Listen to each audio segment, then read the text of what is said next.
Bienvenidos a este su programa Esa Noche Presenta TV, transmitiéndose desde Guadalajara, Jalisco. Su servidor Gerardo Sandoval, a nombre del grupo Esa Noche, le da la más cordial de las bienvenidas.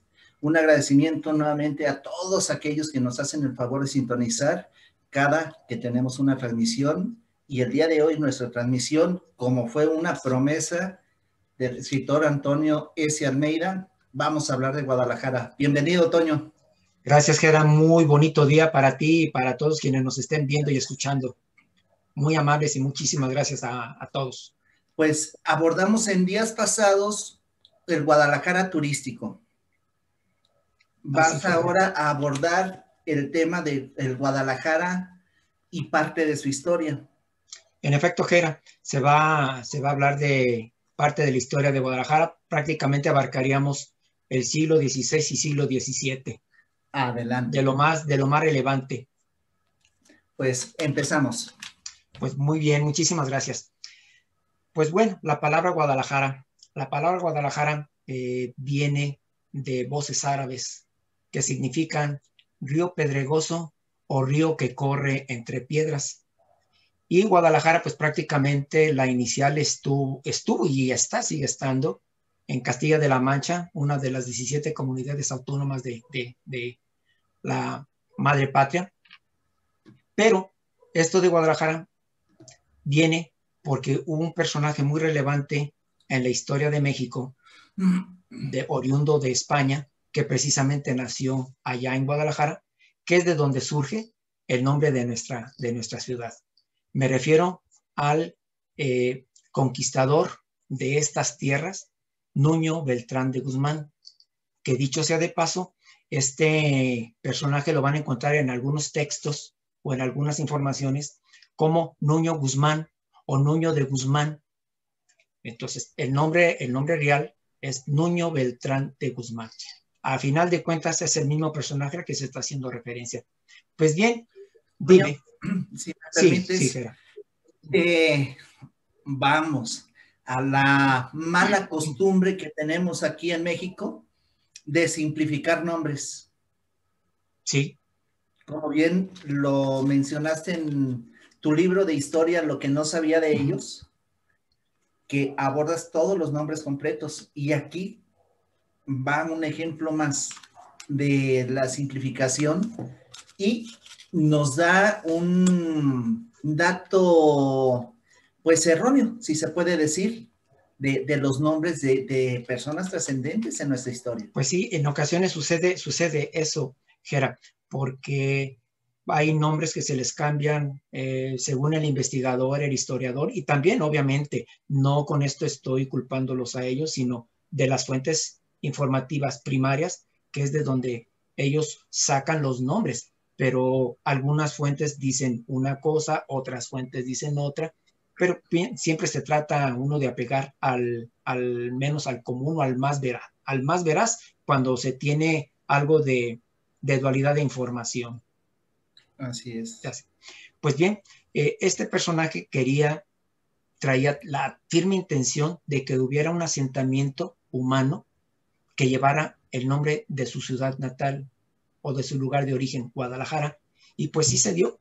La primera fundación de Guadalajara se dio al otro lado del río que actualmente conocemos como Río Santiago, y que en aquellos años se llamaba Río Espíritu Santo, en lo que actualmente es Nochistlán.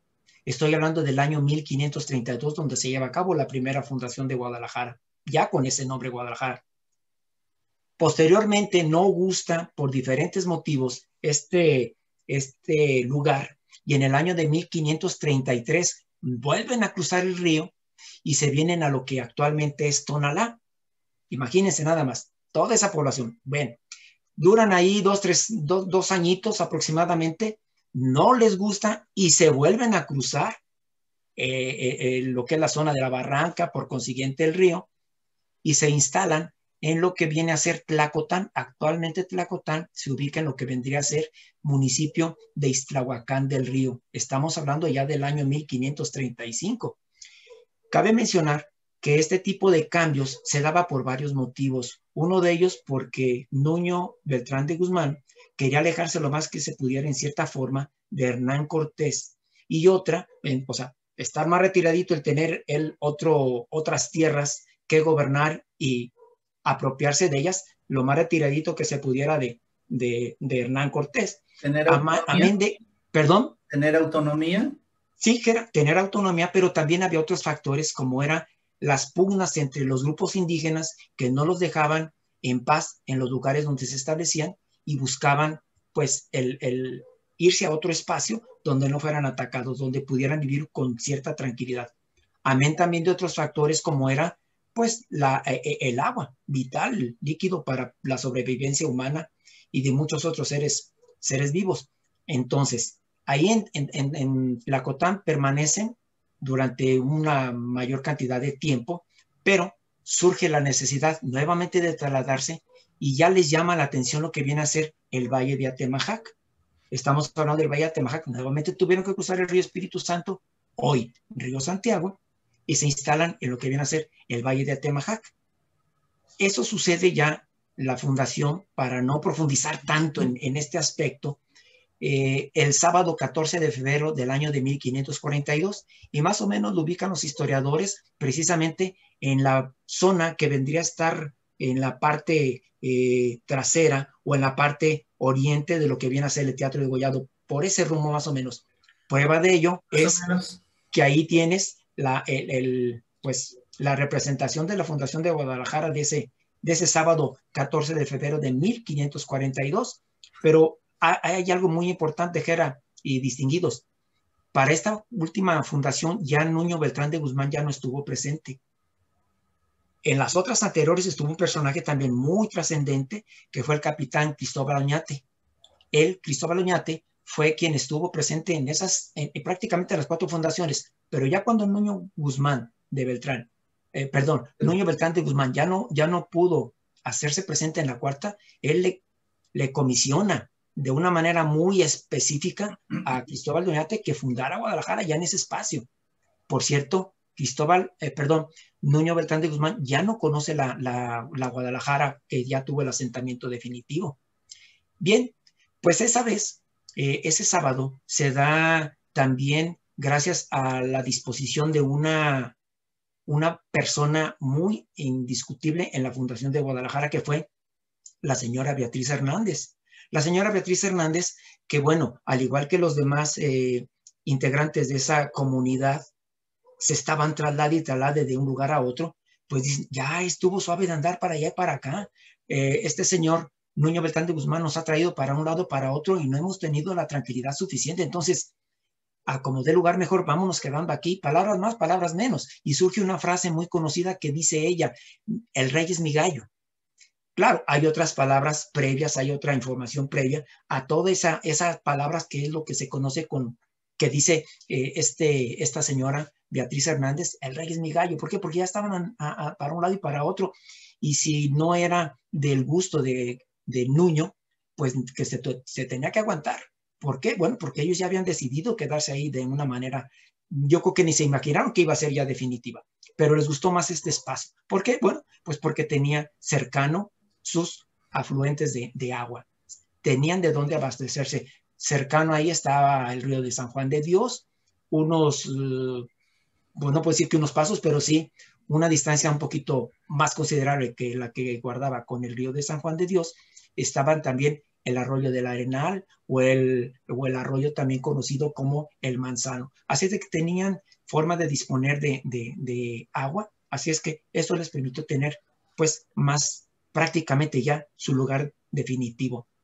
Y algo que le dio todavía más sustentabilidad a la Fundación de Guadalajara en este bonito espacio fue que el primer virrey de la Nueva España, Antonio de Mendoza, andaba por estos rumbos. ¿Por qué? Porque se andaba llevando a cabo una guerra muy conocida, al menos para muchos jaliscienses, que es la Guerra del Mixto, y él venía con su gente apoyándolo para pues tratar de erradicar esa problemática bélica, y él da fe precisamente de la Fundación de Guadalajara. Aparte, se nombra en esa oportunidad al primer alcalde que tuvo ya el asentamiento, no puedo decir ciudad todavía, pero sí el asentamiento humano, que fue Miguel de Ibarra. Una vez ya fundada Guadalajara, pasa algo muy curioso. Los indígenas mexicas que venían, de los que quedaban, de los mexicas que quedaban, que venían con Antonio de Mendoza, deciden ya no acompañarlo a lo que en un futuro iba a ser la capital de la Nueva España, que ahora conocemos como la Ciudad de México. Ellos se quedan aquí. No hubo ningún problema por parte de Mendoza, de Mendoza. Ellos se quedan aquí y se instalan en lo que actualmente es el barrio de Mexicalcingo. Ellos se van, obviamente, alejaditos, porque pues como indígenas, y si recuerda, bueno, ahorita voy a hacer mención de las familias que intervinieron para esta fundación, ellos se van a las afueras de este asentamiento humano, que fue ya la Guadalajara de 1542, y se instalan fuera, repito, fuera de este espacio. Pero para retomar lo que viene a ser ya la fundación específicamente de la Guadalajara, son 62 familias las que vienen en ese contingente y son las que se instalan de manera definitiva en este espacio.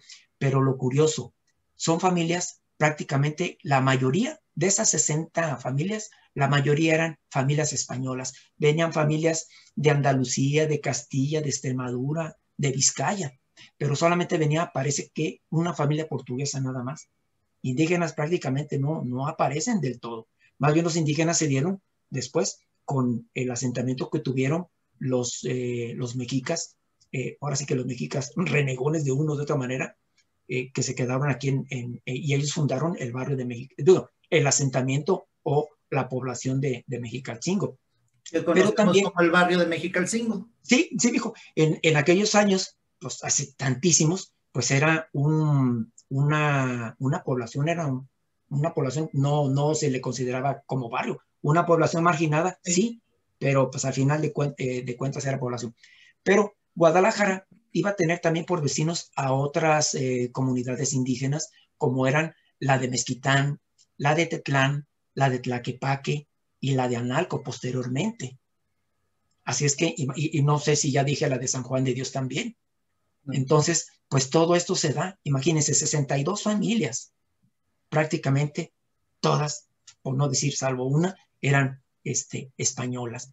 Pero ahora vamos a hablar de algo muy importante también. Me refiero al escudo de Guadalajara. Bien, pues como mencionaba, el escudo de armas que obtiene Guadalajara lo da nada más y nada menos que el rey Carlos V de España. Y esto se da precisamente cuando todavía este grupo de personas estaban viviendo en Tlacotán. Para esto estoy refiriéndome al año 1539. Imagínense, desde 1539 la ciudad de Guadalajara tiene ya un escudo, que es el que conocemos. Por cierto, el estado de Jalisco en lo sucesivo lo tomó también como su representativo con su escudo de armas. O sea que tanto Guadalajara como Jalisco tienen el mismo escudo. Así es que es el que vemos por donde quiera aquí en Jalisco. Y una observación, quienes no viven aquí en Guadalajara, cuando visiten Guadalajara, les recomiendo que asistan a lo que es la Plaza Tapatía, porque ahí está la representación del escudo de Guadalajara. Creo que es en bronce el material en el que está hecho, poco antes de llegar a lo que viene a ser el Cultural Cabañas. Y a un ladito, en unos muros, se encuentra la historia de cómo se dio el origen de este escudo de armas que se tiene hasta la fecha. Bueno. Fíjate, Toño, ahorita Sí, que dime. haces mención del escudo, Sí, Gera. el escudo no lo vamos a ver así tal como lo tengo en mi espalda. Lo vamos a ver representado, ahora sí ¿qué te diré? Serán unos 5 por 5 lo que tienen delimitado, 5 Más o menos, Gera. metros. Sí, ¿Y qué sí. tendrá de altura? Unos 5 o 7 metros también. Porque Pues viene siendo no. no donde está escrito. Sí, me refiero a lo que viene a ser el Así árbol es, con los leones. así es, como cuánto tendrá de altura. Pues más o menos un promedio de 4 o 5 metros, Gera, ¿Sí? de altura. Y la verdad que muy pocas personas le damos el valor tanto a admirar la escultura como a leer lo que está escrito en lo que posteriormente vas a decir. Sí, lamentablemente así sucede, Gerard, pero pues es la invitación tanto a nuestros vecinos tapatíos como a los que vienen de fuera de Guadalajara, pues el que se detengan unos 2, 3 minutitos a leer la inscripción que viene ahí y pues se van a llevar todavía mucho más información y más detalles por consiguiente de este hermoso escudo. Pues eso sucedió, insisto, en 1539, pero bueno, ¿qué pasa? Fíjense, llegó a tener tanta trascendencia Guadalajara para la Nueva España que en el año 1560 se le nombra la capital del Reino de la Nueva Galicia, título que tenía Compostela, la Compostela que conocemos nosotros del estado de Nayarit. Bien, se le pasan la estafeta a Guadalajara y se convierte en capital del Reino de la Nueva Galicia. Y ahora vamos a pasar a algo emblemático para la ciudad de Guadalajara a nivel local y a nivel internacional. Y me refiero a la catedral de esta bonita ciudad. Pues ahí tenemos a la magnífica Catedral de Guadalajara. Fíjense nada más, la primer piedra que se colocó para la construcción de la catedral inicial fue en el año de 1561. Intervino en la obra nada más y nada menos que un personaje que nosotros lo conocemos, pues muchos tapatíos y muchos calicienses, y no digo que también algunos otros connacionales, porque fue por obra de el señor, bueno, el arquitecto Martín Casillas, comúnmente conocido como el Alarife Martín Casillas. Él fue de prácticamente el primero que interviene para que esto se diera efecto. Pero hay algo bien importante. Resulta que las torres que actualmente tienen, que conocemos, no son las originales, ¿no? Lamentablemente no son las originales. Entonces, pues bueno, la construcción que apreciamos en la actualidad es totalmente distinta a la que se tenía en aquellos años. Para empezar, las torres no tienen esas características. Esto se debió, fíjense, las iniciales fueron derrumbadas por un sismo. Volvieron a construir esas torres y lamentablemente se cayeron también y tuvieron que hacer otras. Así es que, pues estamos hablando de que se tuvo que reconstruir en 2 ocasiones. La primera fue en el año 1818, que con un sismo se derrumbaron, y la otra fue en 1849. Y ya para la elaboración de estas torres intervinieron 2 personajes muy importantes. La idea de estas torres cónicas fue de del obispo Diego Aranda y Carpinteiro. Imagínense nada más, por aquí, tengo entendido que por la colonia, no recuerdo si guadalupana o Jardines del Country, por ahí, por esos rumbos, está una calle alusiva a este magnífico personaje. Pero, ¿qué es lo que sucede con esto?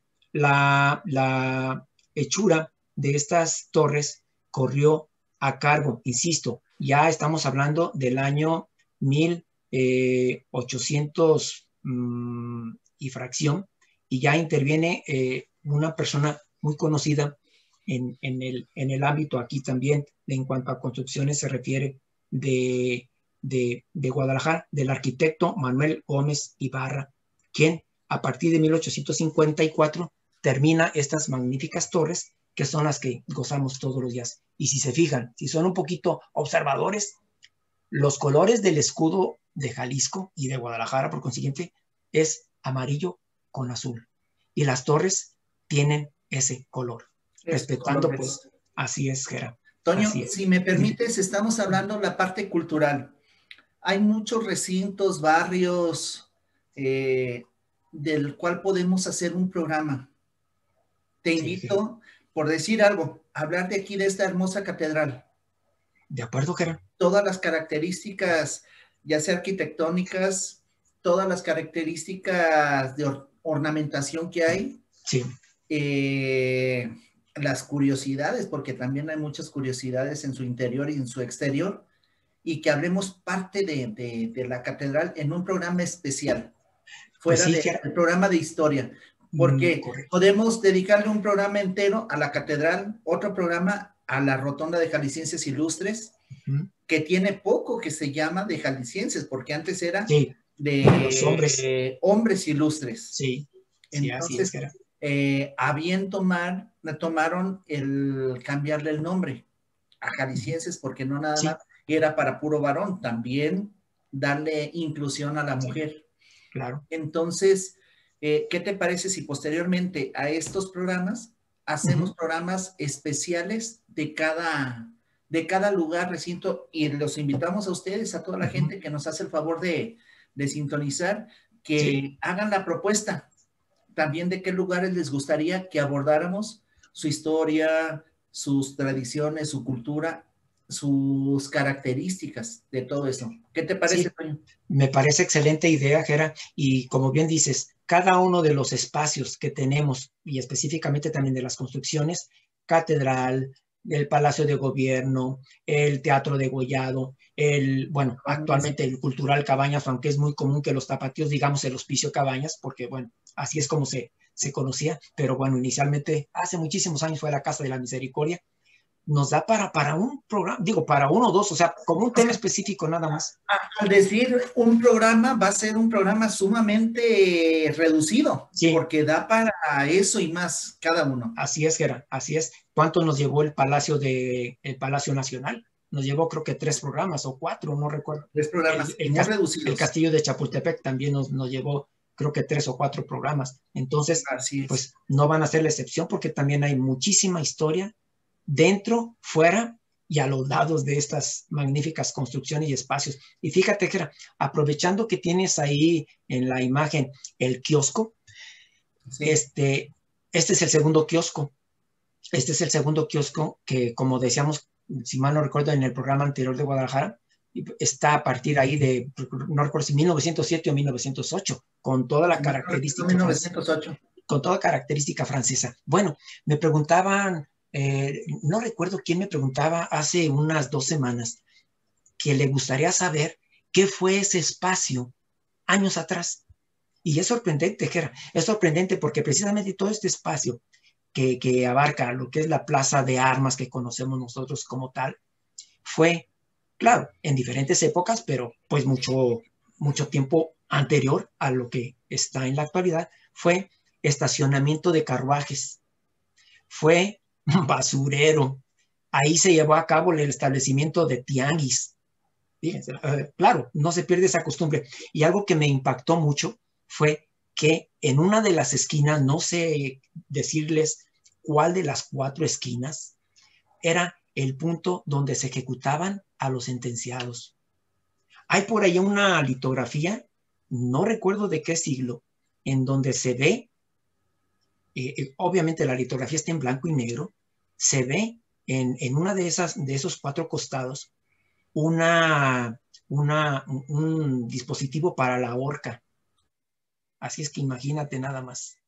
Ahí ejecutaban a los sentenciados. No dudo que también hayan sido ahí ejecutados, no por medio de la horca, sino también por otra forma muy fea de quitar la vida a una persona, que era el quemarlos vivos, cuando la Inquisición, imagínense nada más, qué impresionante. Y para la gente, desgraciadamente, era un espectáculo. Y a muchos les gustaba ir a presenciarlo, que eso era lo más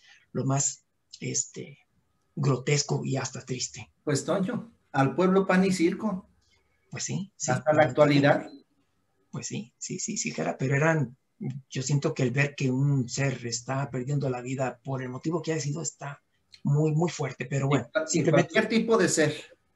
exactamente, Gera, cualquier tipo de ser, así es, tienes toda la razón.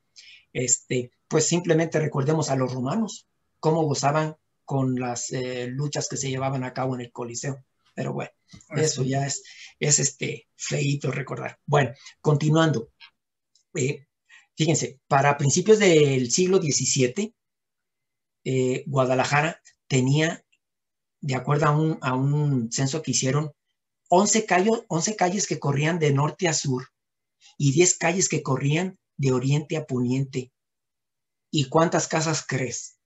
Esa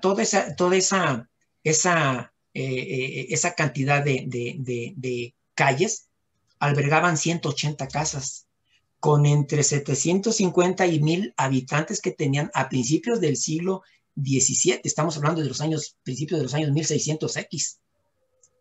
Realmente era una población muy reducida. Si tomamos en cuenta que cuando se fundó eran aproximadamente poco menos de 300 personas, pues ya ¿qué serían? 60 y tantos años, 70 años, pues ya la población ya andaba triplicándose prácticamente casi.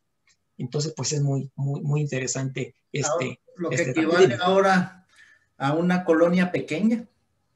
Sí, exacto, muy pequeña, por cierto. Sí. Pero, y luego viene algo muy interesante, Gera y distinguidos cibernautas. Esto que también lo comentamos en alguna ocasión, Gera, la palabra tapatío. Y si te fijas, familiares que tenemos que viven en otro estado de la República o que vienen de fuera del país, ¿qué significa eso de tapatío?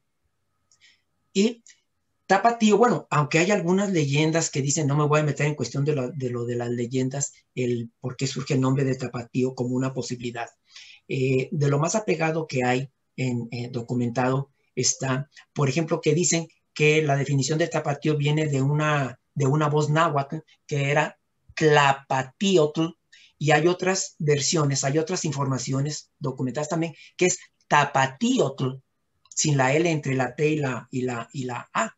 Bueno, tlapatíotl o tapatíotl, lo que significa, insisto, viene de la voz de la lengua náhuatl, significa unas versiones dicen, unas informaciones, era una medida de cambio o de trueque. Y luego otra información te dice que es precio por lo que se compra, y otra información te dice que es el que vale por 3. Entonces, pues ahora sí, a mis distinguidos personas que nos estén viendo y escuchando, pues cada quien agarre su versión que más le parezca bonita o que más se acomode allí. Dime, Gerardo. Ahora sí, la que más sea de su agrado. Sí, porque hay algunos historiadores que dicen que era como una moneda de cambio o de trueque, la palabra tlapatíotl, y obviamente al correr de los años, pues se va deformando y cayó en tapatío.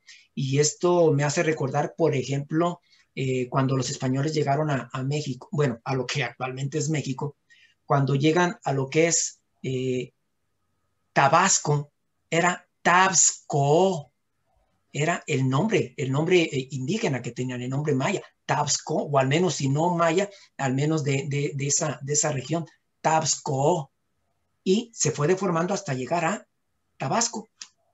Y bueno, y así hay muchas otras voces que se han ido cambiando de su raíz original. Ahora, Toño, si nos ponemos a analizar el idioma español, el que hablamos nosotros, es una mezcla de muchos idiomas. Sí. Idiomas y lenguas. Sí, en efecto, Gerardo. En efecto. Con lo que estás diciendo de Tabasco. Sí hay, también, fíjate, eso también, Gerardo, nos da para otro programa, al menos con las palabras que más utilizamos, que más conocemos y que realmente su origen fue totalmente distinto. Fíjate, totalmente. Se me ocurre, porque sí es muy bonita la historia, pero a la gente también le encantan cosas cotidianas. Sí. Abordar algún día este tipo de temas, temas de las frases porque aquí en Guadalajara nos caracterizamos por ciertas frases.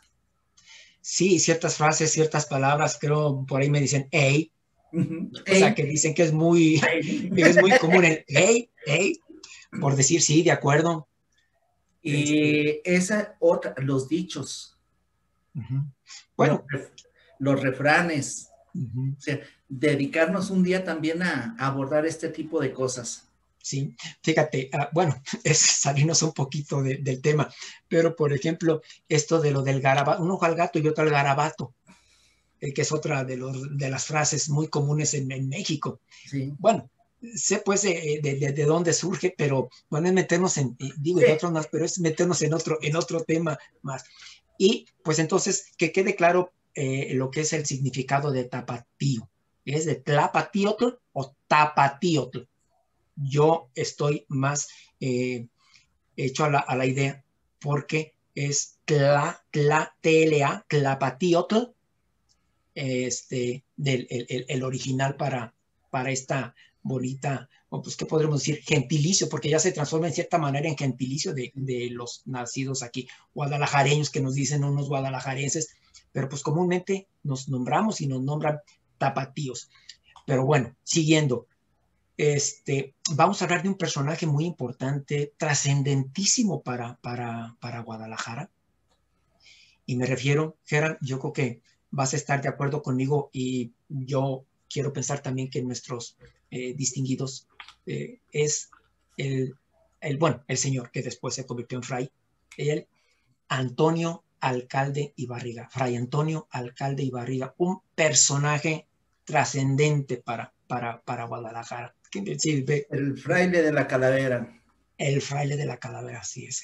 Por cierto, en el santuario estuvo durante mucho tiempo una exposición con gráficos en el atrio de Fray Antonio Alcalde. No, no sé si tuviste Sí, oportunidad sí. o también quienes nos están atendiendo tuvieron la oportunidad de ver, de observar y de leer.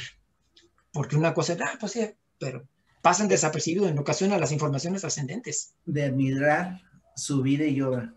No, hombre, Jera, es que creo que en algún momento platicamos de manera, pues, fuera de cámaras o fuera de cámara, que hay algunos personajes trascendentes dentro del ámbito de los medios de comunicación, inclusive algunos escritores, que les gustaría que, así como hay otras poblaciones en nuestro país, que llevan el apellido o el nombre de algún personaje trascendente en su espacio, aquí que les gustaría que se llamara Guadalajara de Alcalde, si te había platicado de Sí, ello, ¿verdad? sí. Y pues la verdad no están alejados de la realidad porque sí fue hizo muchas obras benéficas este grandioso personaje. Él llega, Como lo sí, fue Tata Vasco, Vasco de Quiroga, en tierras en Michoacán, exactamente que era, aquí sí, fue nuestro Fray Antonio Alcalde. mínimo que hubiera una población que se apellidara como él o que llevara el nombre de él, así Así, como la hay allá en Michoacán. Sí, sería si extraordinario. nos ponemos ahora sí, a analizar, Fray Antonio Alcalde tiene más merecimientos para llevar su nombre a alguna entidad que muchos de los que lo llevan. Sí, sí, Gerard. Sí, sí, sí, sí. Como también hay muchas personas que ahí, perdón si llego a herir susceptibilidades, Ujú. pero que no merecen estar en la rotonda de Jaliscienses Ilustres y muchos que son olvidados. Coincido. Y no hablo de ninguna dama, son Sí, dos varones, al sí, menos en lo personal, dos varones que no tendrían por qué estar ahí. Coincido contigo. No sé si son dos o tres, pero segurito tengo dos. Pues sí. bien, este magnífico personaje que ahí veo una de sus obras, tremenda, está impresionante esta fachada, este pórtico. Este grandioso personaje llega a Guadalajara en el año de 1771 y en cuanto empieza a llegar, en cuanto llega, empieza su obra magnífica porque gracias a él, aunque no lo voy a dar en orden de aparición de acuerdo a cada año que se hizo esa obra, pero miren, gracias a él se tiene la portada que tiene ahí mi hermano en la parte, ahí en vista, que es nada menos y nada más que el Hospital Real de San Miguel de Belén, comúnmente conocido, al menos ya en la actualidad, como simple y sencillamente el Hospital Civil. Mira, Esa Toño, fue, sí, voy dime, a Jera. mostrarte una fotografía. Sí, Jera. Yo siento que es nuevecita. Tú me A ver, dirás. a ver, Jera. El interior del Hospital Civil. No, hombre, qué bárbaro. Es ¿Te ha antiquísima esa. tocado, te ha tocado caminar por todos estos pasillos, Toño? Mira, he tenido pocas apariciones ahí en el Hospital Civil, Gera. No creo que sean más allá de 5, aunque sí he asistido, pero no más allá de 5. No, la verdad que está lleno de historia, lleno de vibras, Sí, de eso sí. lleno de También ese vibras, espacio, sí. que también eso nos daría, hablando de vibras, Ujú. tú me dirás, de entre los que vas a mencionar, A ver. los recintos, Ujú. tú me dices si te trae algo a la memoria, Sí, dime, Jera. este frontispicio, Sí. Y lo que hay también en su interior. que también nos daría para programas. Exactamente. Alex, quedamos también de que hablemos el Hay, día de aquí hay del Panteón bueno, actualmente el Panteón de Belén. Él es un doctor en eso, Ger. Él así. sería el personaje idóneo para hablarnos de este majestuoso lugar en cuanto a historia. Pues es otra intervención de Fray Antonio Alcalde para que se llevara a cabo la construcción del Panteón de Santa Paula, Es, comúnmente conocido como Panteón de Belén. ¿Mande? todo este complejo que viene siendo el Hospital Civil Antiguo, la Facultad de Medicina, lo que fue un tiempo el CEMEFO, Uh -huh. el Panteón de Santa Paula, que todos lo conocemos comúnmente como el Panteón de Belén, Sí. la Torre de Especialidades, lo que viene, lo que la gente del Hospital Civil conoce como el Polvorín, muchos de nosotros el Buen Humor, Ajá. el área deportiva del Civil Viejo. Uh -huh. ¿Cuántas manzanas serán el templo de Belén? Sí, era. Sí. ¿Cuántas Otro. manzanas serán, Toño? ¿9, Ay, 12? ay, caray. Mm, pues Es grandísimo, es sim- enorme. simplemente podemos sacar la cuenta de cuántas manzanas son ubicando las calles que tienen a su alrededor, donde está el arroyo de entre una manzana y otra, para más o menos darnos una idea. Probablemente que era con Google, Mira, Google si nos ponemos más cercano a mi casa, que es casa de ustedes, viene siendo, tendrías a Eulogio Parra 1, uh-huh, de Eulogio Parra a José Palomar. José Palomar 2, José Palomar 3. Uh-huh, Si lo vemos de este lado, vienen siendo 9 manzanas sumamente grandes, sí, sí, sumamente grandes. sí. Aquí te mencionaba que sería interesante, si es que nos toca abordar, ya sea a ti o a mí o a ambos, lo del Panteón Checarlo vía de aérea. Belén. Sí, y hacerlo pues ahora sí que con Google, el área La, que tiene la toma. este espacio, la toma. Son muchos miles de metros cuadrados, muchos miles de metros cuadrados. Pues bueno, continuando con este magnífico personaje, otra de las obras y muy trascendentes y que poco lo conocen los tapatíos es que gracias a él se instituyó la Real y Literaria Universidad de Guadalajara. Estoy hablando del año de 1792, cuando gracias a las gestiones de Fray Antonio Alcalde y Barriga se lleva a cabo pues ya la formación de esta institución de prestigio nacional y en algunos aspectos hasta Bien. mundial.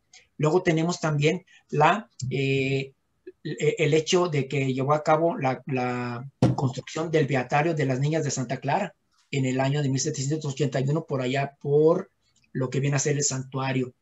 Y algo El santuario. trascendiente, exacto, que posteriormente hablaré en otro programa. Bueno, en el siguiente programa voy a hablar también algo del santuario.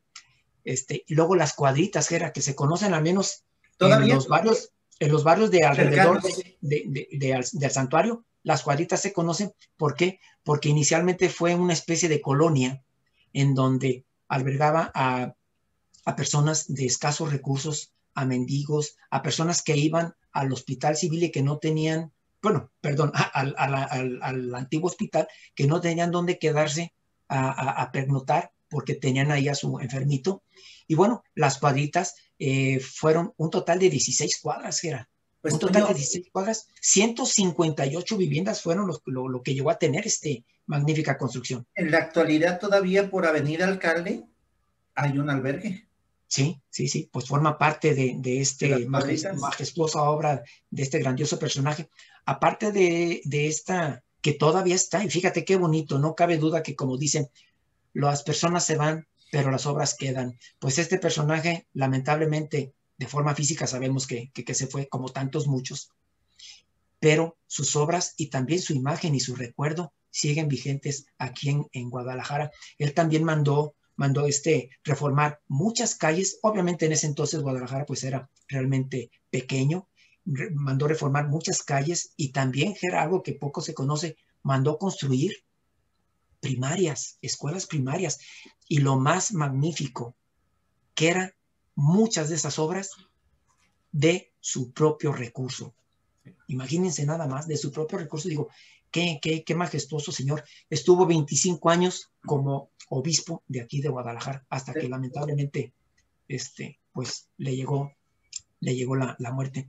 Sí, Gerard, veo que quieres. Me hiciste recordar a muchos de nuestros gobernantes que siguen haciendo obras como Fray Antonio Alcalde en la actualidad, con su propio recurso, y más en épocas electorales. No.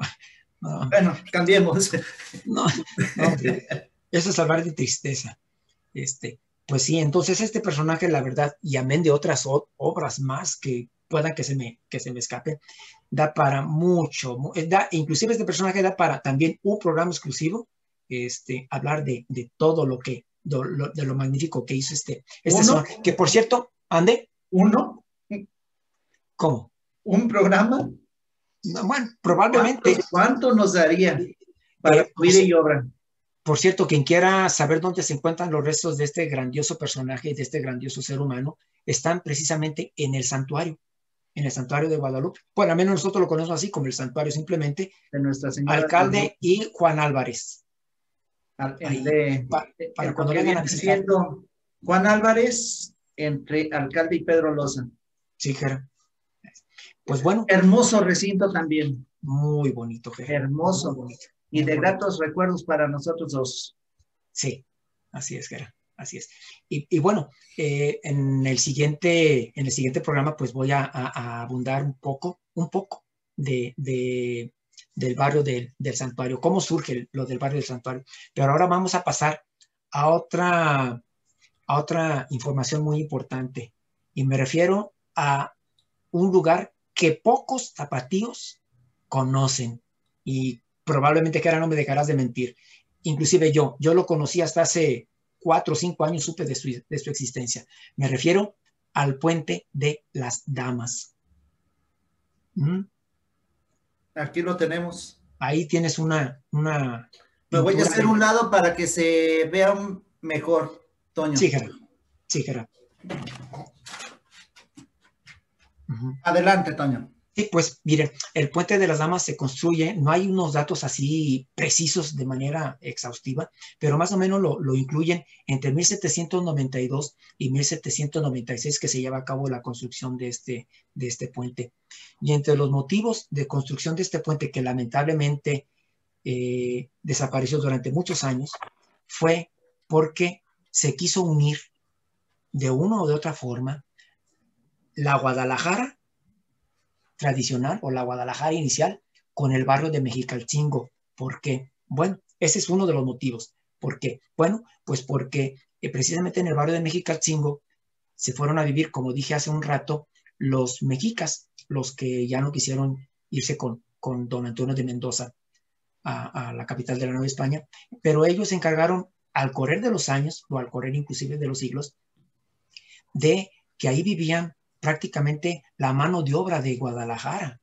Ahí vivían los obreros, ahí vivían, estoy hablando ya del barrio de Mexicalcingo, ahí vivían en esa zona las personas que hacían el aseo en las casas de los, pues ahora sí que de los ricos de acá de la Guadalajara. Entonces, además de que también había mucho agricultor allá en esa, pasando ahora sí que el arroyo del Arenal, porque precisamente el Puente de las Damas se instala con ese fin de evitar pues el poder transitar tanto de Mexicalcingo a Guadalajara como de Guadalajara a Mexicalcingo, por el arroyo del Arenal, y por también el otro arroyo que era el Manzano. Entonces, pues era muy conflictivo para quienes vivían de un lado trasladarse al otro, porque pues sencillamente las aguas no le permitían. Y el Puente de las Damas fue una gran solución. Aunque hay algunas versiones, pero aproximadamente esta es la más acertada. El Puente de las Damas llegó a tener una longitud de 50 metros por aproximadamente 10 de ancho, con 5 arcos. Y aunque está nuevamente en reconstrucción, Así es. Yo me imagino que a ver si en el transcurso de este año, cuando no en el 2022, se podrá apreciar dónde está el Puente de las Damas, que es en Colón y La Paz, por ahí por el rumbo del barrio de las Nueve Esquinas. Tuve la oportunidad de visitarlo hace 2 años, nada más habían descubierto 3 arcos, pero obviamente se tiene uno que meter al sótano, porque está en sótano donde uno puede irlo a apreciar. Pero insisto, está nuevamente con obras de reconstrucción y de...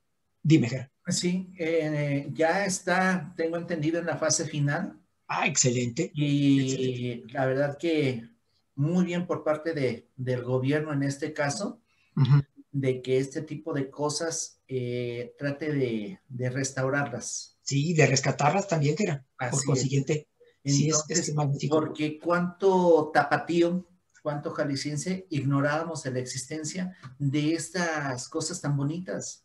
Sí.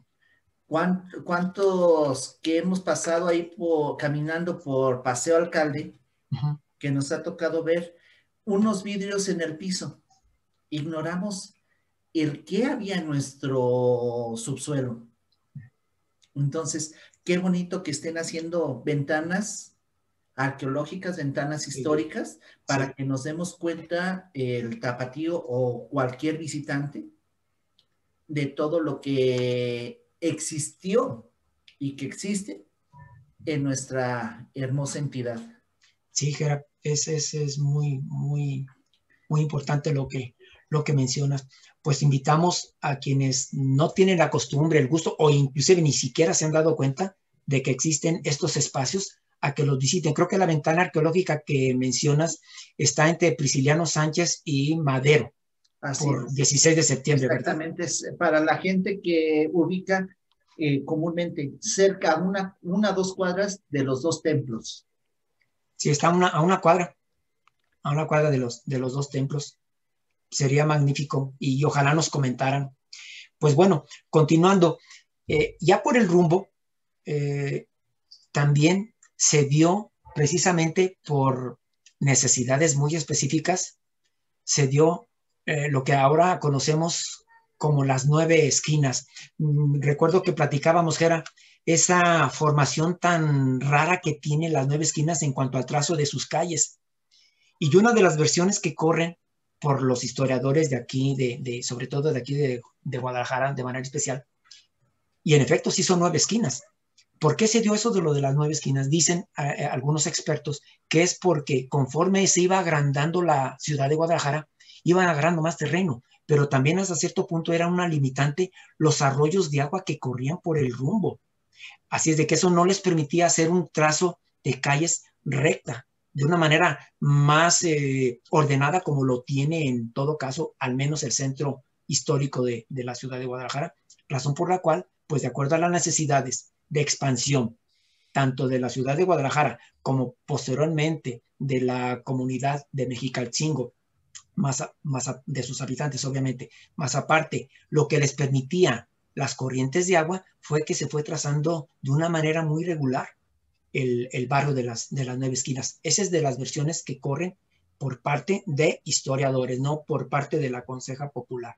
Entonces, pues yo sí estoy de acuerdo en ello, porque si hacemos un repaso a lo que mencionaba hace un momento, que por ahí estaban esos 2 arroyos, amén de otros más que pudieran surgir como ojos de agua, pues la necesidad era de hacerlos a un ladito, de construir para no dañarlos, esa fuente de líquido preciado, y pues se iban con la construcción de espacios por otro rumbo. Así es de que pues ahí quien no tiene quien no ha tenido la oportunidad de los que viven aquí en la República Mexicana o en el mismo Jalisco de conocer las 9 esquinas, les recomendamos que asistan allá a las 9 esquinas y que saboren su exquisito platillo, que es la birria. Sí, no, aquí es uno de los lugares tradicionales de birria. Enfrente también otro lugar. Y Y luego, qué bonitos recuerdos también. Es un área donde pueden comer de lo que se les antoje. Lo sí, Gerardo, tradicional es la birria. sí, sí, Es la birria lo tradicional. sí. También hay lugares donde venden carnitas, de todo tipo de gastronomía.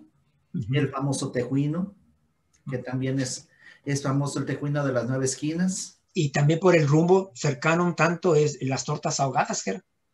Sí.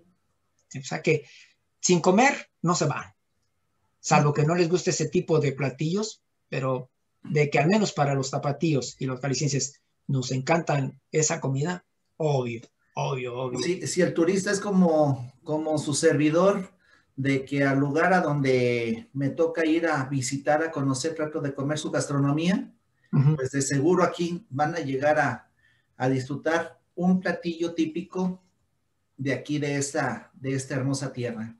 Oye, que era como dicen en algunos programas y algunas personas por consiguiente ya de manera acá particular, que no visita o que no come tal cosa, es que no visitó Guadalajara, Sí. que no visitó tal parte.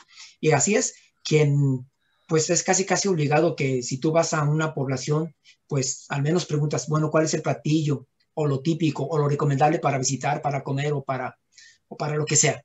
Y si vamos a la gastronomía, pues la birria, la torta ahogada, las carnes en su jugo, es El de tejuino, lo más, el tejuino, el es de lo pozole. más tradicional, el pozole, sí. No, la verdad que por algo la gastronomía mexicana es nombrada patrimonio mundial. Sí. Es que, pues sí, muy, muy sabroso. Si algo se admira es la gastronomía indiscutiblemente, amén de otras cosas. Pues bueno, a grandes rasgos, distinguidas personas que nos atienden, y Jera, al menos esto es lo que tengo preparado para lo que es el siglo XVI y el siglo XVII, quedando pendiente todavía algunas cosas más del XVIII, del siglo XVIII y del siglo XIX. Sí, Jera, dime. ¿Cómo que conoceremos en el siguiente episodio? Pues mira, Jera, para el siguiente episodio vamos a conocer sobre el Cultural Cabañas. Nosotros, comúnmente, el Hospicio Cabañas. Sí. Vamos a conocer de algunas otras construcciones como el Teatro Degollado. Vamos a conocer también cómo bueno, aquí ya es también, probablemente abarque también parte del 20, la construcción de la Cruz de Plaza, la Cruz de Plazas, construcciones todavía más contemporáneas, pero sí, de los tradicionales barrios que surgieron en el siglo XVIII, que algunos dicen, ¿cómo que tanto tiempo? Bueno, y nos vamos a llevar una sorpresa, Jera, si es que yo creo que sí lo vamos a hacer Dios mediante, hasta cierto punto es un tanto obligado, al menos para ti, para mí, del barrio del Retiro. Nos vamos a llevar una enorme sorpresa con el barrio del Retiro. Yo me la llevé, Jera. Pintoresco y bonito. Ni pintoresco ni bonito, honestamente. Conocido y tradicional, simplemente, pero al menos Y querido. bueno, voy a abundar un poquito. Tuve la fortuna de investigar del barrio del Retiro e insisto, me llevé una sorpresa o sorpresas que, bueno, las transmitiré cuando sea el tiempo oportuno de hablar de este barrio. Porque de alguna u otra manera está inmiscuido el barrio del Santuario. Sí. Sí. Así es que, pues, lo que a mí respecta, muchísimas gracias. La verdad que es una enorme satisfacción poder compartir esto de nuestra historia del país y en esa hora que nos toca de esta bonita ciudad de Guadalajara, compartirlo con todos ustedes y que nos tengan paciencia y que también haya la disposición para atendernos. Muchísimas gracias. Pues así es, Gera. Pues no se pierdan el episodio, capítulo número 2, ya del siglo XVIII, prácticamente a época moderna. Sí. Sí. Muchísimas gracias y los esperamos. Lo mejor de la vida para todos ustedes. Hasta luego.